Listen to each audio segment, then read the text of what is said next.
حضرت امام جلال الدین سیوطی شافعی رحمہ اللہ نے 34 سے زائد شہید کی اقسام نقل فرمائی ہیں احادیث اور آثار کی روشنی میں۔ ان میں سے چند ایک آپ کے پیش خدمت ہیں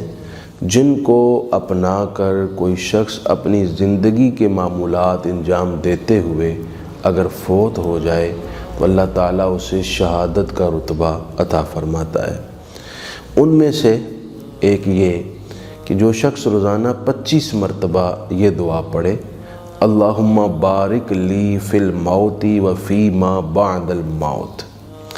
دوسری یہ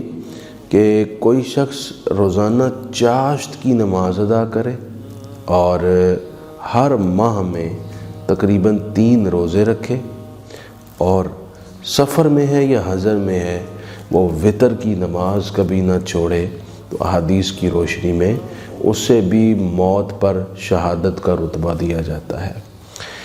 تیسری صورت یہ ہے کہ جو شخص کسی مرض میں مبتلا ہو، وہ اپنی بیماری کی حالت میں 40 مرتبہ آیت کریمہ لا الہ الا انت سبحانک انی کنت من الظالمین پڑھے، اگر وہ اس مرض میں فوت ہو گیا تو شہادت کا رتبہ پائے گا، اور اگر تندرست ہو گیا تو حدیث میں فرمایا گیا اس کی بخشش اور مغفرت کر دی جائے گی۔ چوتھی صورت یہ ہے کہ جو شخص روزانہ رات کو سورہ یاسین شریف پڑھے، اسے بھی بعد از موت شہادت کا رتبہ، اور جو شخص صبح کے وقت اعوذ باللہ السمیع العلیم من الشیطان الرجیم 3 مرتبہ پڑھے، اور اس کے بعد سورہ حشر کی آخری 3 آیات واللہ الذی لا الہ الا ہو عالم الغیب والشہادۃ هو الرحمن الرحیم سے آخر تک پڑھے، تو شام تک 70,000 فرشتے اس شخص کے لیے بخشش کی دعا کرتے ہیں، اور اس دوران اگر وہ فوت ہو جائے تو اسے شہادت کا رتبہ۔ اور اگر یہی کلمات جو شام کو پڑھے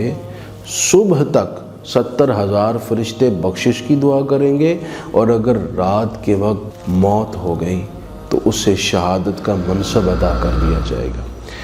دین اسلام میں بڑی وسعت ہے،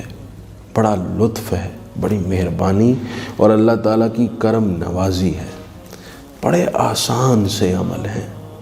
زیادہ وقت بھی صرف نہیں ہوتا اور بہت زیادہ ایفرٹ بھی نہیں ہے۔ کوشش کیجیے، اللہ تعالیٰ ہم سب پر مہربانی فرمائے۔